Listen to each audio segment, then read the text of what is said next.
لیکن جب اللہ سے اعراض کیا ہے، اللہ کی نافرمانیاں کی ہیں، اللہ کی پکڑ کیسی آئی ہے، وہی ڈیم جس کو بنانے پر اتنی محنت کی تھی قوم سبا نے، اس ڈیم کی جڑوں میں اللہ نے چوہے چھوڑ دیے، چوہے، انہوں نے سوراخ کرنا شروع کر دیا۔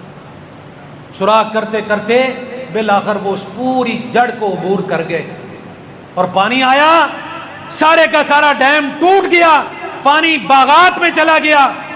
پہلے یہ اپنی مرضی سے جتنی پانی کی ضرورت ہوتی تھی چھوڑتے تھے، اب یہ اپنی مرضی کے اوپر پانی کے اوپر اختیار نہ رکھ سکے، سارے باغات کو پانی نے ملیا میٹ کر دیا۔ اللہ کی جب پکڑ آتی ہے تو ایسے آتی ہے۔ اس لیے میرے صاحب، طاقت کا گمنڈ تیرے میرے اندر نہیں ہونا چاہیے۔ یہ جو طاقت کا نشہ ہے نا، اللہ نے بڑے بڑوں کو اتار دیا، اور ہم دیکھتے ہیں تاریخ میں کئی ایسی مثالیں۔ اللہ کہتا ہے وَبَدَّلْنَاهُمْ بِجَنَّتَيْهِمْ جَنَّتَيْنِ، کیا یہ خود بخود کام ہو گیا کہ ڈیم ٹوٹ گیا اور ان کے باغات؟ اللہ کہتا ہے نہیں، ہم نے آسمان پر بیٹھ کر اس کا حکم دیا ہے، اور باقاعدہ یہ ہماری مرضی سے سارا کام ہوا۔ جب کوئی قوم اللہ سے اعراض کرتی ہے، زدنی علما رب زدنی فہما اعوذ باللہ السمیع العلیم من الشیطان الرجیم بسم اللہ الرحمن الرحیم یا أيها الإنسان ما غرك بربك الكريم الذي خلقك فسواك فعدلك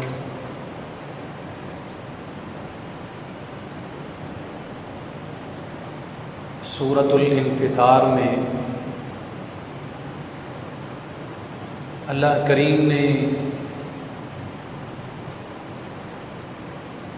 انداز ایسا اختیار فرمایا ہے کہ اس جملے میں بڑی ہی لطافت ہے۔ قرآن کریم میں اللہ کریم نے اور مقامات پر بھی رجوع الی اللہ کی ترغیب دلائی ہے کہ پلٹ کر اللہ کی طرف آ جاؤ، لیکن جو انداز اس مقام پر اللہ کریم نے اختیار فرمایا ہے وہ سب سے انوکھا اور سب سے نرالا ہے۔ اللہ انسان سے مخاطب ہوتے ہیں، یا ایھا الانسان، اے انسان، ما غرک بربک الکریم، کس چیز نے تجھے کریم رب سے دور کر دیا ہے؟ کون سی چیز تیرے اور کریم رب کے درمیان حائل ہو چکی ہے؟ اور یہ انداز اللہ کریم نے اتنا خوب اختیار فرمایا ہے کہ اس کا ایک مطلب یہ بھی ہے کہ کریم رب نے اپنی کرم نوازیاں تمہارے اوپر بند نہیں کی، لیکن تم لوگوں نے اپنے رخ چینج کر لی۔ کبھی اللہ کی کرم نوازی میں فرق آیا ہو تو بتاؤ؟ وہ تو شروع سے کریم ہے، آج تک کریم ہے، اور قیامت تک اللہ کریم، اس کی صفت یہ ساتھ ساتھ۔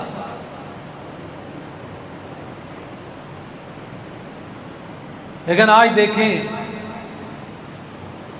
مسلمان ایمان کا دعویٰ کرنے والا کبھی اس کو معاشی پریشانیاں ایسی ہیں کہ انتہا کو پہنچ چکی، اور کبھی معاشرتی جھگڑے ہیں کہ ختم ہونے کا نام ہی نہیں لیتے۔ اور سب سے اہم بات یہ ہے کہ بیماریوں نے، وباؤں نے ہمیں ایسا گھیر لیا ہے کہ ایک دفعہ جس کو کوئی بیماری چھو لیتی ہے پھر وہ اس کے جسم سے نکلنے کا نام نہیں لیتی۔ ان ساری چیزوں کا حل کیا ہے؟ بڑے آسان لفظوں میں کہوں تو صرف اتنا ہے کہ ہم نے اپنے اور اپنے کریم رب کے درمیان دوریاں اختیار کر لی، دیواریں کھڑی کر لی۔ ہمیں ان دیواروں کو ہٹانا ہے اور اپنے کریم رب کے قریب ہونا ہے، پھر ہماری یہ ساری پریشانیاں، سارے دکھ، ساری تکلیفیں آسانیوں میں تبدیل ہو جائیں۔ کیسے؟ جیسے قوم یونس کے اللہ رب العالمین نے حالات بالکل سازگار کر دی۔ یونس علیہ السلام اللہ کی طرف سے عذاب آنے کی وعید سنا کر اس قوم سے نکل گئے، علاقہ چھوڑ گئے۔ اللہ کا عذاب آتا قوم نے دیکھ لیا بادلوں کی صورت میں، اور آسمان پر عذاب آتا ہوا اپنی آنکھوں سے دیکھ لیا کہ ایسے بادل، ایسا انوکھا آسمان کا یہ انداز آج تک کبھی نہیں دیکھا۔ ضرور یہ نبی جو ہمیں عذاب کی وعید سنا کر گیا ہے ہمارے اوپر وہی آنے والا ہے۔ پھر اللہ کا قرآن کہتا ہے پوری قوم یونس باہر نکل آئی، بستی سے باہر نکل آئے، ان کے بچے بھی، بوڑھے بھی، جوان بھی، عورتیں بھی، یہاں تک کہ انہوں نے اپنے جانوروں کو بھی نکال لیا، بستی سے باہر آ گئے، لگے اللہ کریم کے سامنے گڑ گڑانے، رونے لگے، کہنے لگے اللہ معاف کر دے۔ اور ایسا عجیب انداز اختیار کیا قوم نے کہ ماں کو اس کے بچے سے الگ کر دیا گیا، ماں الگ روتی ہے، بچہ الگ روتا ہے، جانوروں کے بچوں کو ماؤں تک الگ کر دیا۔ پھر ایسی گڑ گڑاہٹ پیدا ہوئی، قوم نے ایسا اللہ کے سامنے رو کر تاریخ رقم کر دی کہ اللہ کہتا ہے ہمارا قانون یہی ہے کہ ہمارا عذاب جب کسی قوم پر آ جائے ہم اس کو ٹالتے نہیں ہیں، لیکن قوم یونس نے ہم سے ایسی معافی مانگی کہ ہمارا آیا ہوا عذاب ہمیں ٹالنا پڑا۔ تیرے میرے سارے حالات درست ہو سکتے ہیں، لیکن ہمیں قوم یونس کی طرح معافی مانگنی، اللہ کے سامنے گڑ گڑانا ہے، اللہ کے سامنے رونا ہے، اپنے گناہوں کی معافی مانگنی ہے اور اللہ کی طرف پلٹ کر آنا ہے۔ جب اللہ کی طرف پلٹ کر آئیں گے اللہ سارے حالات بہتر کر دے گا۔ علامہ ابن رجب نے لکھا ہے لطائف المعارف میں کہ خیر القرون میں پہلے دور میں صحابہ کرام کا دور، تبع تابعین کا دور، محدثین کا دور، جب خیر القرون میں کسی آدمی کو کوئی پریشانی لائق ہو جاتی، کوئی تکلیف آ جاتی، یہاں تک کہ چلتے ہوئے رستے میں کسی شخص کو کوئی جانور بھی پاؤں مار دیتا اور اسے زخمی کر دیتا تو اس کے دل میں ایسا ایمان ہوتا تھا، وہ اللہ کے سامنے آ کر گرتا تھا، گڑ گڑاتا تھا، رب کے سامنے سجدہ کرتا تھا، قیام میں کھڑا ہوتا، رکوع میں جاتا کہ یا اللہ اس جانور کا قصور نہیں ہے، تیرا ظلم نہیں ہے، ضرور مجھ سے کوئی تیری نافرمانی ہوئی ہے جس کی وجہ سے مجھے یہ سزا ملی ہے۔ اولاد نافرمان ہو جاتی تو پھر بھی اولاد کو تانا نہیں دیا جاتا تھا، اپنے اعمال کی طرف توجہ دی جاتی تھی کہ ضرور میرے اندر کوئی خامی ہے، ضرور میرے اندر کوئی گناہ ہے کہ میری اولاد میری بات نہیں مانتی۔ اللہ کی طرف لوگ رجوع کرتے تھے۔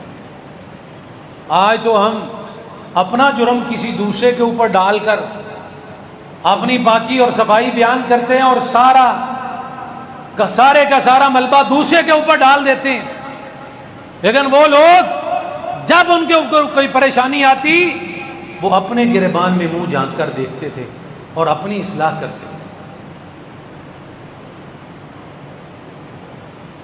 میرے صاحب اللہ کریم نے بڑا عجیب انداز اختیار کیا، یا ایھا الانسان ما غرک بربک الکریم، اے انسان تجھے کیا ہو گیا ہے، تو نے کریم رب کے اور اپنے درمیان کچھ رکاوٹیں کھڑی کر لی۔ آج کے جمعے میں ہم نے 4 رکاوٹیں قرآن سے لینی ہیں کہ جو مجھے اور آپ کو رب کے قریب ہونے سے روکتی ہیں، اللہ کے قریب نہیں ہونے دیتی۔ یا یوں سمجھ لیں کہ انسان قریب ہو تو ان میں سے کوئی ایک غلطی، ایک کوتاہی، ایک گناہ اگر انسان کے اندر آ جاتا ہے تو اللہ کے اور اس کے درمیان دیوار حائل ہو جاتی ہے۔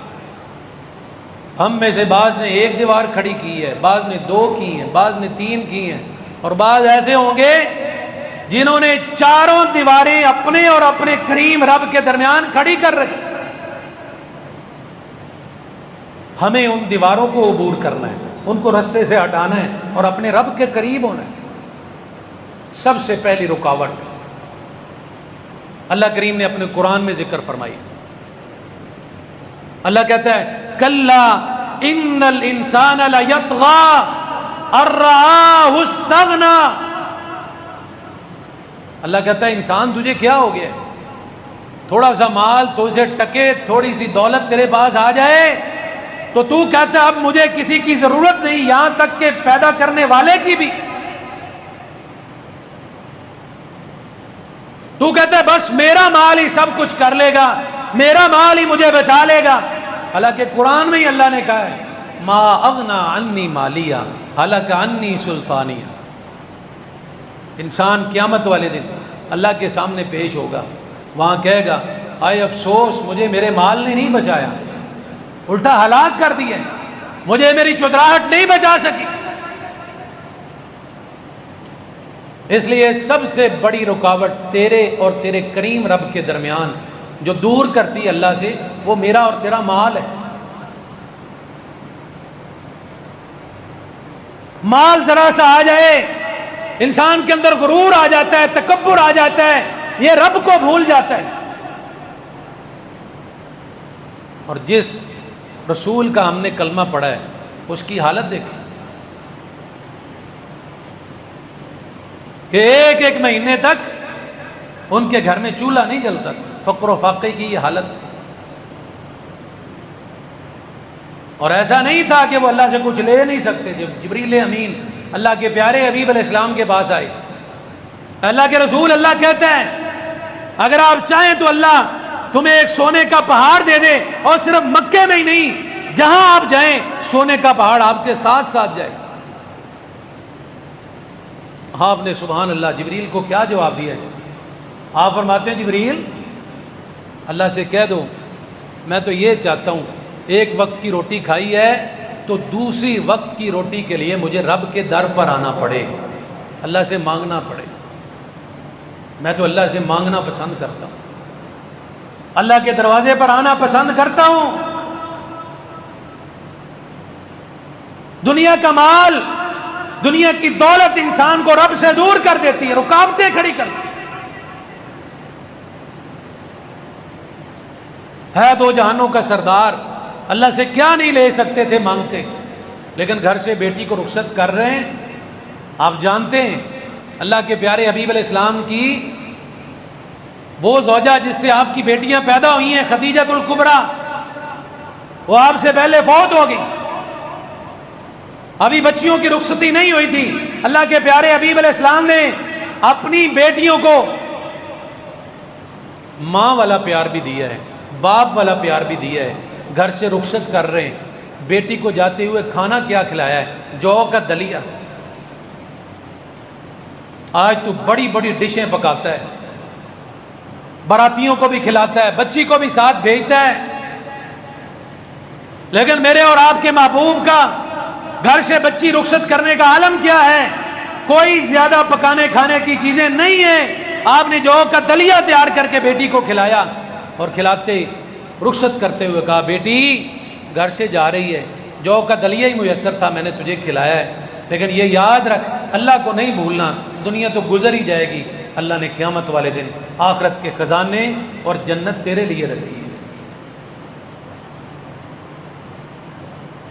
دنیا کے مال ٹکے کی طرف آپ نے دیکھا بھی نہیں. بیٹی فاطمہ کے ہاتھوں پر چھالے پڑ گئے, آبلے پڑ گئے, چکی جلاتی ہیں, محنت کرتی ہیں. ایک دن ذہن میں خیال آیا میرے بابا کے پاس آج کل غلام آئے, لونڈیاں آئی ہیں, میں جاؤں کسی لونڈی کا مطالبہ کروں, کسی غلام کو لے کر آؤں, اور تاکہ میری مشقت میں اور میری محنت میں ذرا مجھے سکون مل جائے, قربان جاؤں. اللہ کے پیارے حبیب علیہ السلام کے پاس سیدہ فاطمہ آئیں اور آ کر گزارش کی, بابا جان مجھے ایک غلام یا لونڈی دے دیں, میرے ہاتھوں کی حالت دیکھیں, چکی چلا چلا کے یہ حالت ہو گئی ہے. اللہ کے پیارے حبیب علیہ السلام نے اپنی بیٹی کو کیا غلام دے دیے, لونڈیاں دے دی؟ نہیں. آپ اولاد کو بھی آسائشیں نہیں دیتے تھے کہ کہیں اولاد اللہ کو بھول نہ جائے. آپ نے فرمایا اے فاطمہ کیا اس سے بہتر چیز تجھے نہ دوں؟ جی بابا جان ضرور دیں. آپ نے فرمایا رات کو جب سونے لگو نا تو تھکاوٹ کے ساتھ چور ہو تو رات کو سوتے ہوئے بستر پر آئیں تو 33 دفعہ سبحان اللہ پڑھ لیا کر, 33 دفعہ الحمدللہ پڑھ لیا کر, 34 مرتبہ اللہ اکبر پڑھ لیا کر. اللہ تیرے جسم کی ساری تھکاوٹیں دور کر دے. اللہ کی قسم آزما کر دیکھیں, جتنی مرضی تھکاوٹ ہو, جتنا مرضی جسم چور ہوا ہو, آئیں بستر پر اپنا معمول بنائیں, 33 مرتبہ سبحان اللہ, 33 مرتبہ الحمدللہ, 34 مرتبہ اللہ اکبر. کوئی زیادہ وقت نہیں لگتا, 2-3 منٹ کی کہانی. ایمان کے ساتھ پڑھیں, شرط یہ ہے ایمان کے ساتھ پڑھیں. اگر آپ فرائض کی پابندی کرتے ہیں اور ساتھ یہ عمل کریں, جتنی مرضی تھکاوٹ ہے اللہ ساری تھکاوٹیں دور کر دے. آپ نے اپنی بیٹی کی فرمائش پر اس کو دنیا کا مال نہیں دیا, اس کو آسائشیں نہیں دی, بلکہ اس کو دین دیا ہے, اس کو وظیفہ دیا ہے, اس کو عمل دیا ہے کہ بیٹی یہ کرنا شروع کر دے, اللہ تیری ساری تھکاوٹ اتار دے.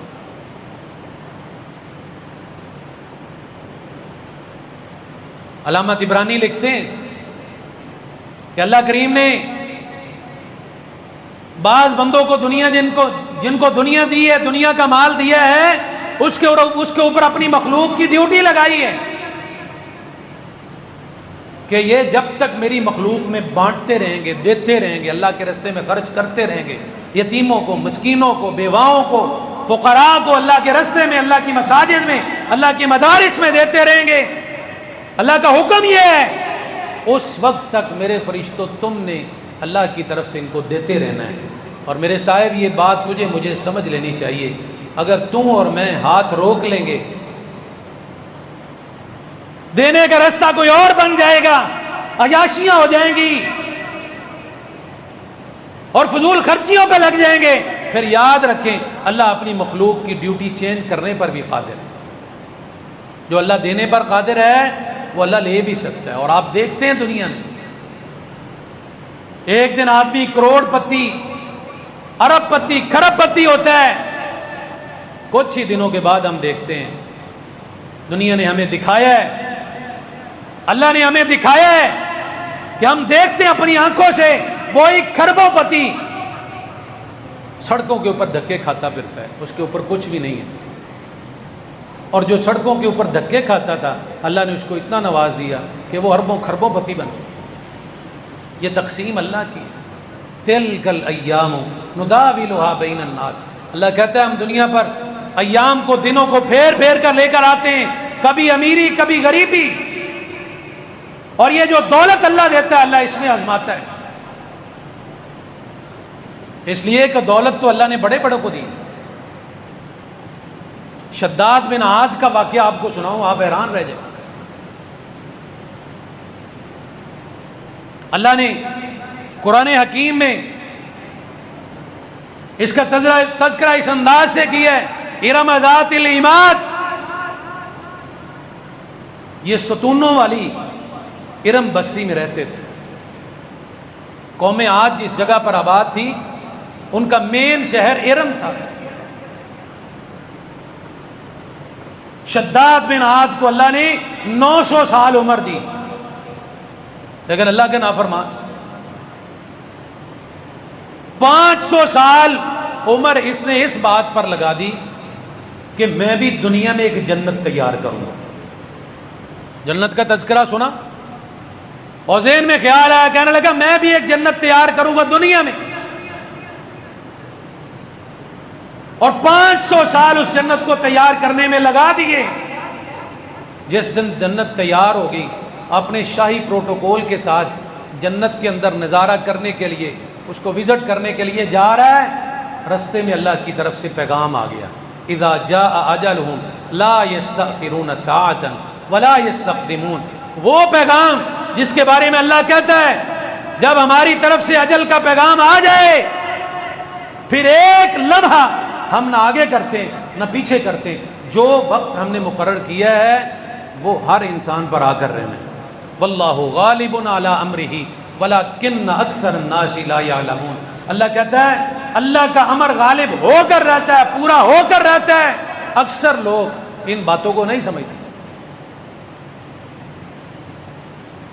ابھی اس بنائی ہوئی جنت میں داخل نہیں ہوا جس کے اوپر اتنی محنت کی ہے, اتنا پیسہ لگایا ہے. اللہ نے رستے میں اس کو پکڑ لیا, موت آ گئی, اور جو جنت اس نے بنائی تھی اللہ نے اس کو بھی اپنے عظیم عذاب کے ذریعے ہلاک کر دیا. آج لوگ اس بنائی ہوئی جنت کو بطور عبرت دیکھنے جاتے ہیں, اس کے کچھ نہ کچھ آثار باقی. پیسہ بڑا تھا, مال بڑا تھا, لیکن لگایا کس کام پہ؟ اللہ کی نافرمانی. اور اللہ نے پھر عبرت بنا کے رکھ دیا.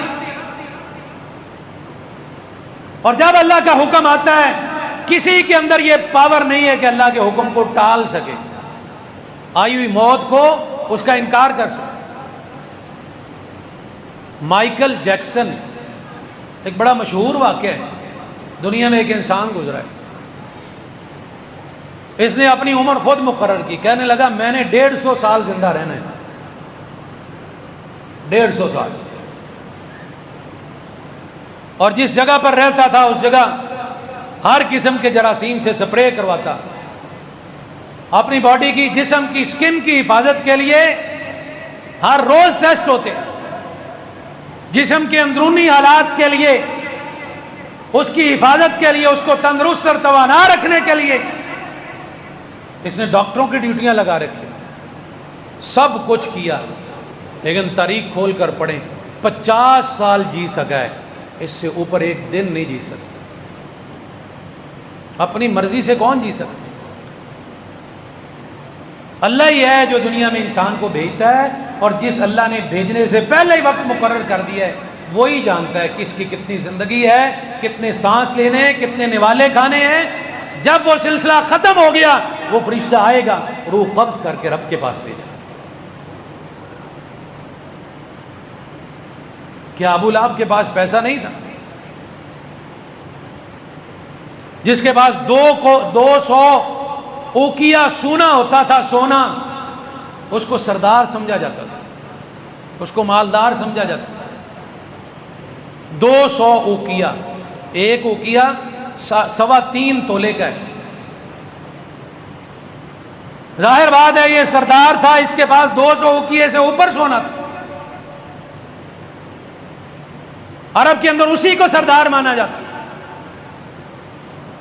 لیکن جب موت آئی ہے, اللہ کی پکڑ آئی ہے, ہلاک ہوا ہے, اللہ کے پیغمبر کی بات نہیں مانی,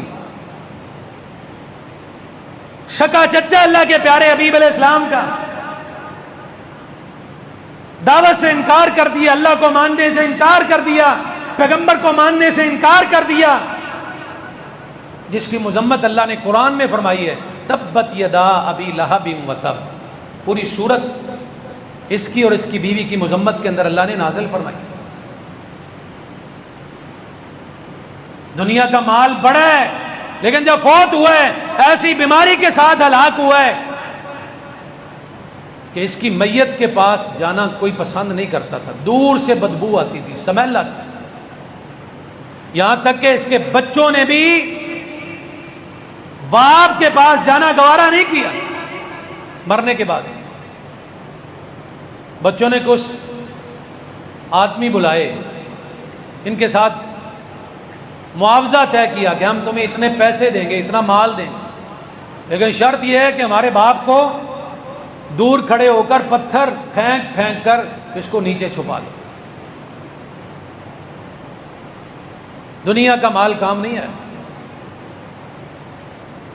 اس لیے میرے صاحب، اگر دنیا کا مال تیرے اور تیرے رب کے درمیان رکاوٹ بنا ہوا ہے، کریم رب سے دور کر رہا ہے، اسی مال کے ذریعے تو رب کے قریب ہو سکتا ہے، لیکن کب؟ جب اس کو اللہ کی فرما برداری میں لگائے گا، جب اس کو اللہ کی فرما برداری میں اس مال کو خرچ کرے گا، اللہ کے راستے میں خرچ کرے گا، اللہ نے دیا ہے اللہ کے بندوں پر خرچ کرے گا، غرباء مساکین فقراء پر خرچ کرے گا، پھر اسی مال کے ذریعے تو اس رکاوٹ کو ختم کر کے کریم رب کے قریب ہو سکتا ہے۔ دوسری چیز، جب انسان کے اندر جسمانی قوت آ جائے، پیسے کی قوت آ جائے، مال کی ریل پیل آ جائے، اور انسان کچھ سمجھنے لگ جائے کہ میرے پاس بڑی قوت ہے، میرے ہاتھ بڑے لمبے ہیں، میری پہنچ بڑی دور تک ہے، میرے صاحب جب دماغ میں یہ چیز پیدا ہو جاتی ہے نا، یہ بھی تجھے کریم رب سے دور کر دیتی ہے۔ اللہ نے قوم عاد کا ذکر کیا ہے، اور قوم عاد کون سی قوم ہے؟ بڑے بڑے دراز قد، بڑے مضبوط اور فربا جسم والے، پہاڑوں کو کھود کھود کر گھر بنانے والے۔ آج کل تو مشینی دور ہے، پہاڑ کو کھودنا اور اس کو توڑنا کتنا مشکل ہے، یہ اپنے ہاتھوں کے ساتھ پہاڑوں کو توڑتے ہیں، اتنی طاقتور کو۔ اللہ نے کہا ہے قرآن حکیم میں، فَأَمَّا عَادٌ فَاسْتَكْبَرُوا فِي الْأَرْضِ بِغَيْرِ الْحَقِّ وَقَالُوا مَنْ أَشَدُّ مِنَّا قُوَّةً۔ قوم عاد انہوں نے تکبر اختیار کیا اور کہنے لگے اپنی زبانوں سے، ہم سے زیادہ طاقتور بھلا کون ہو سکتا ہے؟ ہم سے زیادہ طاقت کس کے پاس ہو سکتی؟ جب نبی ہود نے ان کو عذاب کی وعیدیں سنائی، اکڑ کر کھڑے ہو گئے، کہنے لگے ہمیں عذاب کیا کہہ سکتے ہیں، ہم بڑی طاقتور کون؟ اللہ کریم نے اسی آیت میں جواب دیا ہے، اولم یرو ان اللہ الذی خلقہم هو اشد منہم قوہ۔ کیا یہ لوگ دیکھتے نہیں ہیں ان کو پیدا کرنے والا کون ہے، اور جس نے ان کو پیدا کیا اتنی طاقت دی ہے، اندازہ کرو اس رب کے پاس کتنی طاقت ہوگی۔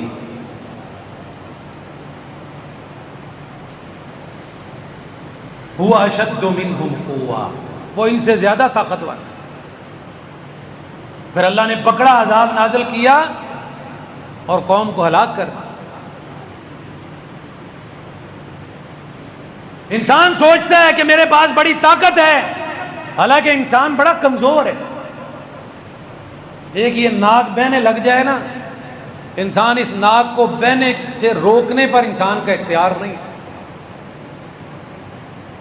خوراک پیٹ میں داخل کرتا ہے، اللہ چاہے اس کو خوراک بنا دے، اللہ چاہے اس کو ہوا بنا کے جسم سے نکال دے۔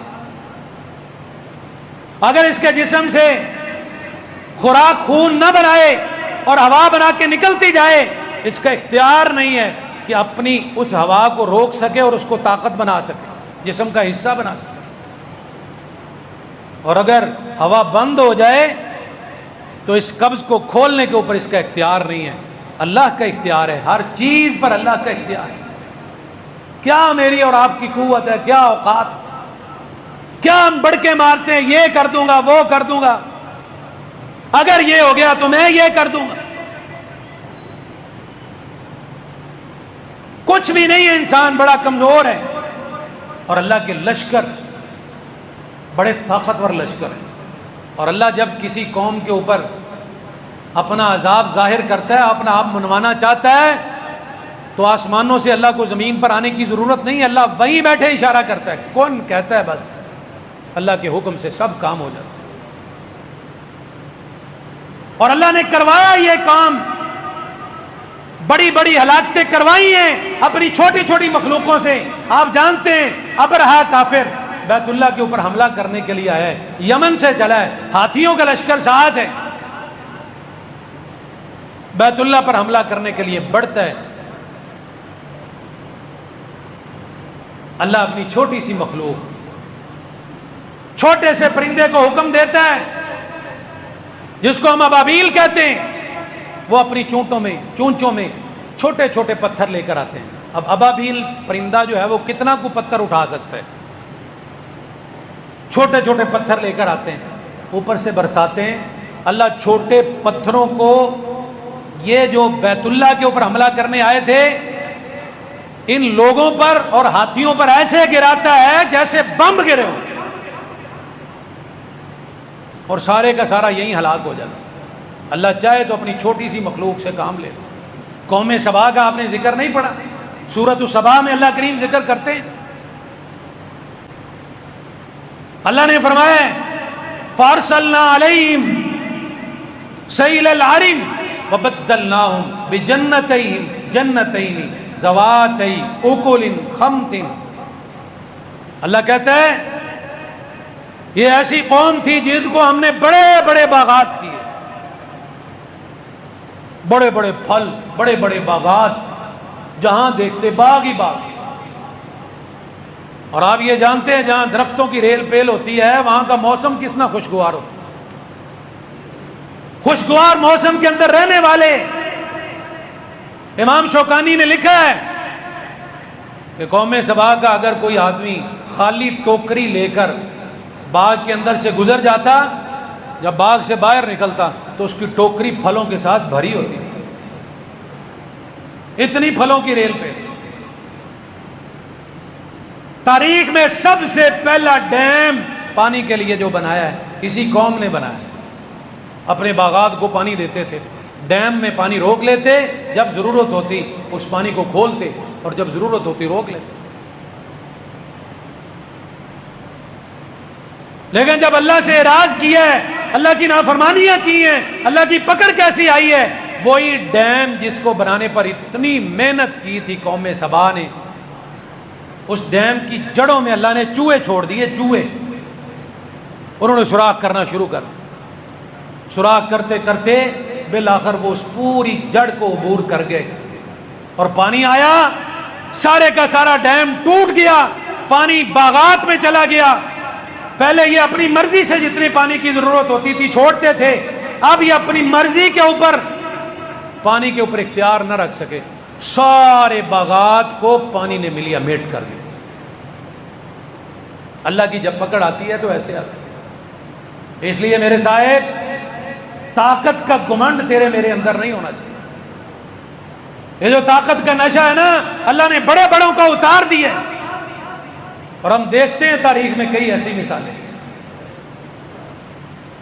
اللہ کہتا ہے وَبَدَّلْنَاهُمْ بِجَنَّتَيْهِمْ جَنَّتَيْنِ، کیا یہ خود بخود کام ہو گیا کہ ڈیم ٹوٹ گیا اور ان کے باغات؟ اللہ کہتا ہے نہیں، ہم نے آسمان پر بیٹھ کر اس کا حکم دیا ہے اور باقاعدہ یہ ہماری مرضی سے سارا کام ہوا۔ جب کوئی قوم اللہ سے اعراض کرتی ہے، اللہ پھر ایسا ہی ان کا انجام کرتا ہے۔ امام ابن کثیر رحمہ اللہ نے لکھا ہے اسی آیت کی تفسیر میں، یا ایھا الانسان ما غرک بربک الکریم، اے انسان تجھے کیا ہو گیا ہے؟ کون سی چیز تیرے اور کریم رب کے درمیان رکاوٹ بن گئی ہے، دیوار بن گئی ہے؟ امام ابن کثیر رحمہ اللہ کہتے ہیں صرف یہی ذہن میں نہیں رکھنا چاہیے کہ رب بڑا کریم ہے، اللہ یہ بات ذکر کر کے دوسری بات کی طرف بھی اشارہ دے رہا ہے، توجہ دلا رہا ہے کہ یہ بات بھی یاد رکھو، ان بطش ربک لشدید، اگر اللہ کریم ہے تو اللہ کی پکڑ بھی بڑی سخت ہے۔ یہ بات بھی انسان کو ہر وقت ذہن میں رکھنی چاہیے۔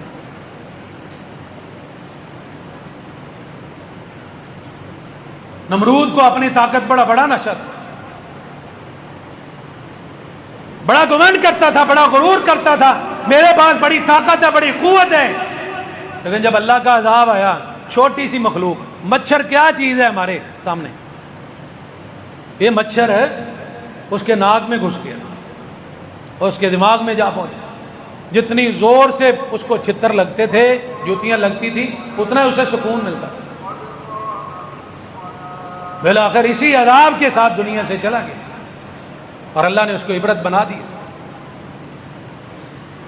قارون جس کے پاس اتنی طاقت تھی کہ اس کے خزانوں کی چابیاں اٹھانے کے لیے ایک بڑا ریوٹ تھا اونٹوں کا، اس کے اوپر اس کے خزانوں کی چابیاں جاتی تھیں، لیکن جب اللہ کی پکڑ آئی ہے، اللہ کا نافرمان بنا ہے، اللہ کی پکڑ آئی ہے، اللہ کہتا ہے ہم نے اس کو زمین میں دنسا دیا۔ اور حدیث پاک میں آتا ہے، اللہ کے پیارے حبیب علیہ السلام فرماتے ہیں دنیا نے قارون کو ایک دفعہ زمین میں دنستے ہوئے دیکھا، لیکن آپ فرماتے ہیں قارون کو اللہ نے ایسا عذاب دیا ہے قیامت تک قارون زمین کے اندر دنستا ہی جائے گا۔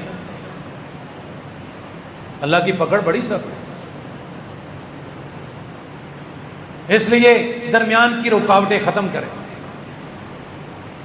اور تیسری اور چوتھی رکاوٹ میں ایک ہی ساتھ بیان کروں، وہ یہ ہے کہ انسان بعض دفعہ یہ سمجھ بیٹھتا ہے کہ کون سا میرا رب مجھے دیکھ رہا ہے، ایک بات، اور چوتھی یہ کہ کون سا میرا رب میری باتیں سن رہا ہے۔ یہ چیزیں شیطان ذہن میں پیدا کر دیتا ہے، اور اللہ پاک قرآن حکیم میں کہتا ہے کہ کیا بندے تو نے یہ گمان کر لیا ہے الم یرہ احد، کہ مجھے کوئی دیکھ نہیں رہا، کوئی ذات نہیں دیکھ رہی؟ اللہ کہتا ہے ضرور تجھے ایک ذات تو ہر جگہ دیکھنے والی ہے، بے شک تو دنیا سے چھپ جا، الگ تھلگ ہو جا، بند کمروں میں چلا جا، لیکن ایک ذات ہے جو تجھے ہر جگہ پر دیکھتا ہے، اور وہ کون ذات؟ اللہ کی ذات۔ اور یہ بات تو یہودیوں کا کہنا تھا، وہ یہ کہتے تھے کہ جب ہم اپنے گھروں میں چلے جاتے ہیں دروازے بند کر لیتے تو اللہ نہیں دیکھ سکتا، اور دوسرا یہ بھی کہتے تھے جب ہم اپنے منہ کے اوپر سر کے اوپر لحاف لے لیتے ہیں، کمبل لے لیتے ہیں، چھپ جاتے ہیں تو اللہ ہماری باتیں نہیں سن سکتا۔ اللہ نے کہا یہ دونوں ہی باتیں ان کی گمراہی پر مبنی، اور اللہ نے جواب دیا ہے تو میں اللہ تو وہ ذات ہے جو تمہارے دل کی دھڑکن کی آواز کو بھی سنتا ہے، تم جہاں بھی چھپ جاؤ وہ ہر جگہ پر دیکھتا ہے۔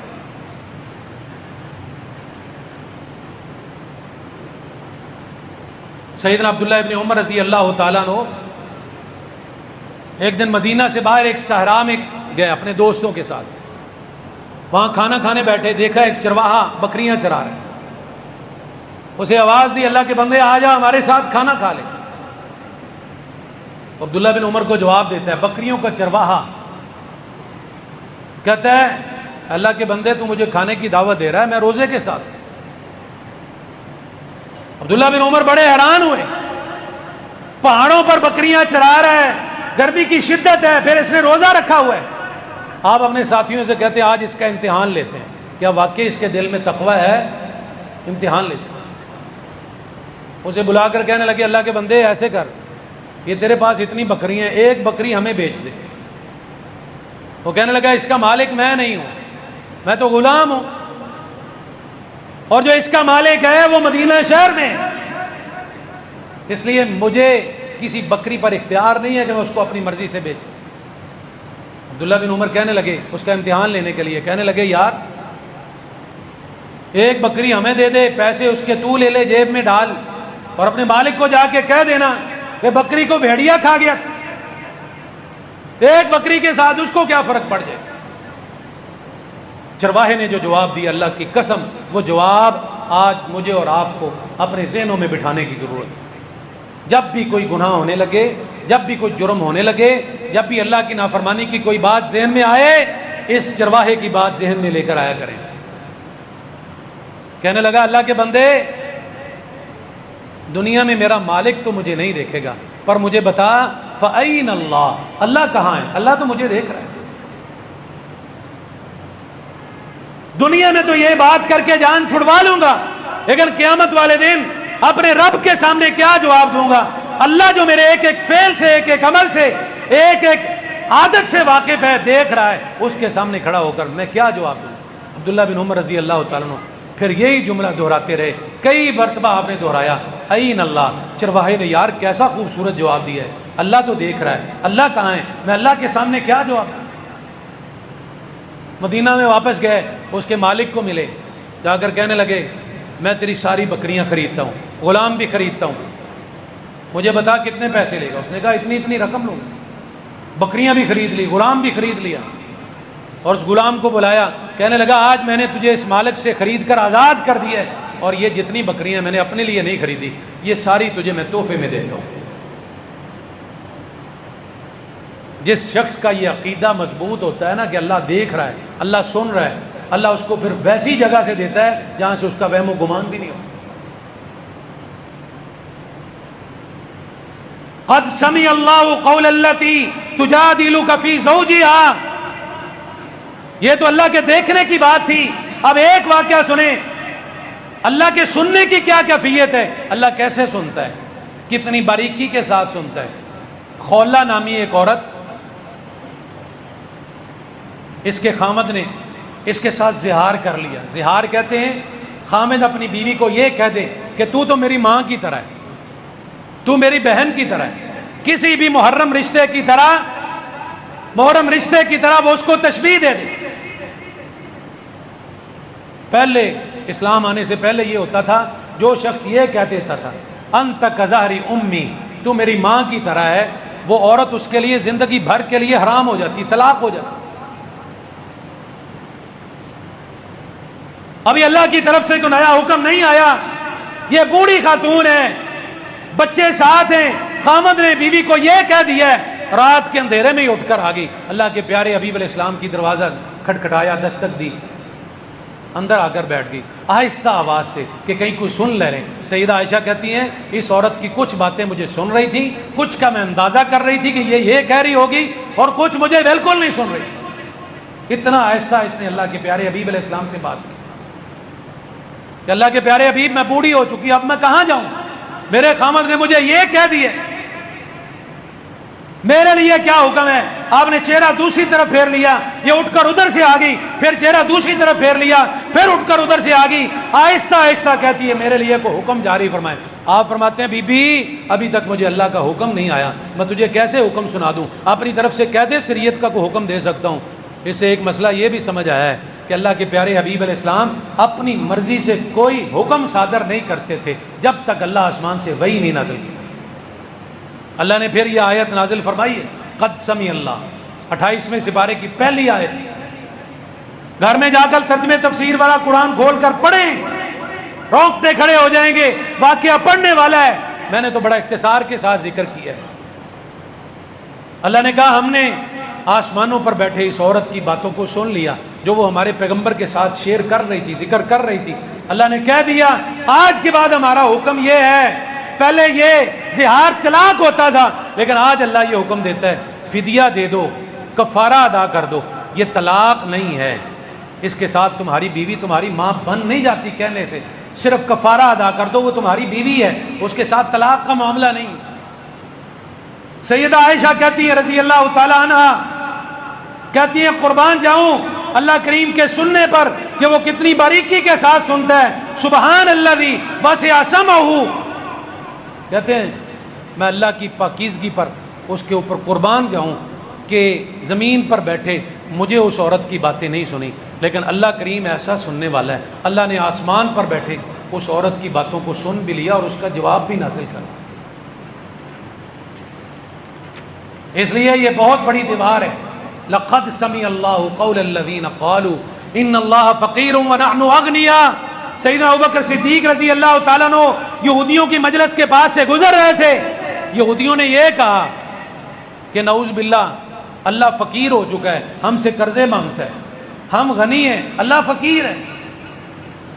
سیدنا ابوبکر صدیق رضی اللہ تعالیٰ عنہ کے ایمان پر قربان جاؤں، یہ صدیق تو وہ ہے جو پیغمبر کی گستاخی برداشت نہیں کرتا، یہاں تو اللہ کی گستاخی ہے۔ مجلس میں گئے، پوچھا کس نے یہ بات کی ہے، زور سے تھپڑ مارا اور واپس آ گئے اللہ کے پیارے حبیب علیہ السلام کے پاس۔ یہودی اکٹھے ہو کر آ گئے، آپ لوگوں کے بڑے فیصلے کرتے ہیں، آپ کے بارے میں بدل عدل و انصاف مشہور ہے، آج پتہ چلے گا آپ ہمارے بارے میں کیا فیصلہ کرتے ہیں۔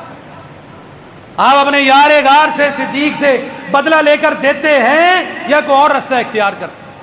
اللہ کے پیارے حبیب علیہ السلام نے سارا واقعہ سنا۔ آپ فرماتے ہیں صدیق کیا تیرا کوئی گواہ ہے؟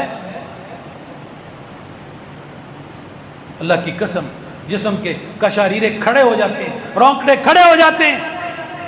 صدیق کہتے ہیں اللہ کے رسول اس زمین پر میرا کوئی گواہ نہیں ہے۔ اللہ نے کہا اے محبوب کیوں پریشان ہوتے ہیں، اگر دنیا میں صدیق کا کوئی گواہ نہیں ہے، میں عرش پر بیٹھا اللہ صدیق کی گواہی دیتا ہوں، لقد سمع اللہ قول الذین قالوا ان اللہ فقیر ونحن اغنیاء، انہوں نے یہ بات اپنی زبان سے کہی ہے کہ اللہ فقیر ہے ہم غنی ہیں۔ اللہ بیٹھا آسمان پر صدیق کی گواہیاں دے رہا ہے۔ اللہ کے سننے کی بات کر رہا ہوں کہ اللہ نے کتنی باریکی سے سنا بھی اور اس کو محفوظ بھی کیا، اور اپنے صدیق کی گواہی کے طور پر قرآن میں یہ بات نازل بھی فرمائی۔ قیامت آ جائے گی لیکن صدیق کے بارے میں اللہ کی یہ دی ہوئی گواہی امت پڑھتی رہے گی، امت کی زبانوں پر جاری رہے گی۔ اس لیے میرے صاحب، یہ جتنی رکاوٹیں ہیں، جتنی چیزیں میرے اور کریم رب کے درمیان حائل ہوتی ہیں، مجھے اور رب سے دور کرتی ہیں، وہ دیواریں ہم نے ہٹانی ہیں۔ 4 چیزیں آج ہم نے پڑھی ہیں۔ پہلی چیز، میرا اور آپ کا مال، وہ اللہ سے دور کرتا ہے۔ اپنے مال کو اللہ کے راستے میں خرچ کرنا ہے تاکہ ہم اللہ سے دور نہ ہوں۔ دوسری چیز، میرے اور آپ کی طاقت، وہ اللہ کے اور میرے درمیان دیوار بنتی ہے، حائل ہوتی ہے، رکاوٹ بنتی ہے۔ اس رکاوٹ کو دور کرنا ہے۔ اپنی طاقت کا کبھی گھمنڈ نہیں کرنا، ہمیشہ اللہ کو طاقتور سمجھنا ہے اور کمزور پر کبھی بھی حاوی نہیں ہونا۔ تیسری چیز اور چوتھی چیز یہ ہے کہ اللہ ہر جگہ سننے والا بھی ہے، ہر جگہ دیکھنے والا بھی ہے۔ جس انسان کا عقیدہ یہ ہے کہ اللہ مجھے دیکھ نہیں رہا، اللہ مجھے سن نہیں رہا، وہ اللہ کے اور اپنے درمیان ایک بہت بڑی رکاوٹ کھڑا کر رہا ہے۔ اللہ کے درمیان اور اپنے درمیان جو رکاوٹ بن گئی ہیں، ان رکاوٹوں کو ختم کریں اور اللہ کی پہچان حاصل کریں۔ اللہ کی پہچان، اگر آپ اسماء حسنہ ہی پڑھ لیں، صرف اللہ سے اللہ کے نام جو 100 سے ایک کم ہیں، 99 نام ہیں، صرف ان ناموں کو یاد کر لیں، ان کا ترجمہ پڑھ لیں، ان کو سمجھ لیں، آپ کو سمجھ آ جائے گی کہ اللہ کے اندر کتنی طاقت ہے، اللہ کیسا ہے، اللہ کا تعارف کیا ہے، ساری چیزیں سمجھ آئے گی۔ اس لیے اللہ کے پیارے حبیب علیہ السلام نے فرمایا نا کہ جو اللہ کے اسماء حسنہ یاد کر لیتا ہے اور اس کو پڑھتا ہے اور اس کے معنی پر غور کرتا ہے، اللہ کی طاقت پر غور کرتا ہے، آپ نے فرمایا یہ ہو ہی نہیں سکتا کہ اللہ اس شخص کو جنت میں داخل نہ کرے۔ فرائض کے ساتھ ساتھ اللہ کے یہ جو تعارفی کلمات ہیں، اللہ کے تعارفی نام ہیں، ان کو یاد بھی کریں، سمجھیں بھی، ترجمہ پڑھیں، تفسیر سمجھیں، اللہ کی طاقت کو سمجھیں، اللہ کو اپنے ذہن میں اس کو خیال میں لے کر آئیں کہ اللہ ہمارا کیسا ہے۔ اگر وہ کریم ہے تو اس کی پکڑ بھی بڑی سخت ہے، اور ظاہر بات ہے جب اللہ پکڑتا ہے پھر اللہ اس شخص کو دنیا میں عبرت بنا دیتا ہے۔ اللہ رب العالمین سے دعا ہے اللہ ہمیں جو اللہ کے اور ہمارے درمیان رکاوٹیں ہیں، جو ہمیں کریم رب سے دور کرتے ہیں، اللہ ہمیں وہ دور کرنے کی توفیق عطا فرمائے، اور اللہ ہمیں اپنا قرب نصیب فرمائے، دنیا میں اپنا قرب نصیب فرمائے اور اپنا خالص بندہ بنا لے۔ اللہ ہمیں اخلاص جیسی دولت کے ساتھ مالا مال فرمائے۔ سبحانک اللہم و بحمدک، اشہد ان لا الہ الا انت، استغفرک و اتوب الیک۔